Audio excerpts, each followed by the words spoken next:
What's your most important bit of kit that you take on an offshore race? Headlamp and passport and credit card. You never know where you're going to end up. What's the most enjoyable race or event that you've ever done? I'd say the Transpac is pretty high up there.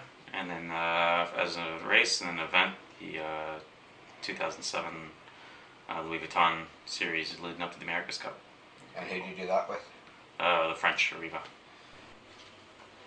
What hand signals do you use on the bow in the lead up to the start? Not just a couple. Basically, I don't give boat lengths. Just give time and distance. So this is usually basically slow down, hold your course, pretty happy with what you're doing, start winding it up, and also pull the bow down for a speed build, and then just the clear swing without hitting the boat. And do you use the same hand signals on all boats? All boats, same hand signals.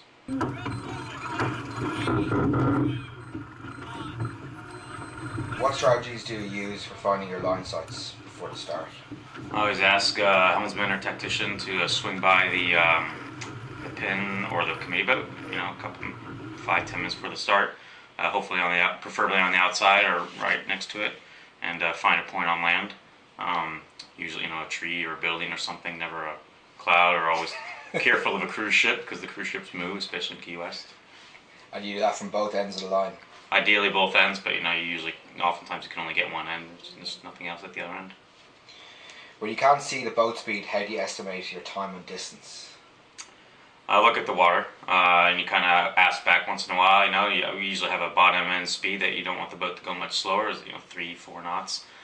Depending on the boat, and so I'll look down at the water and then kind of just by feel. What's one of the hardest parts of your role as a bowman? I would say a couple. The pre-starts are always pretty stressful. There's there's a lot of pressure to try and get the time and distance right and know where the line is. And then I would say when you're doing coastal races, trying to figure out what 2 next sails that the change might go for, and making sure you're ready for both options. What are some of the leadership qualities a bowman should have? Confidence in yourself, and you gotta be a bit of a sometimes.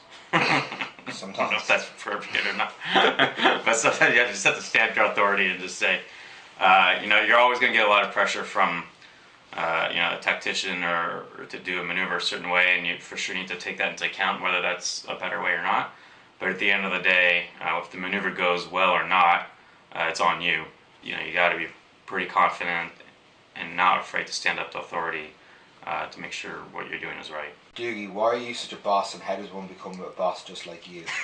Thanks, Tyler. I don't know. I think that goes on the same line. You just need a little bit of a about you.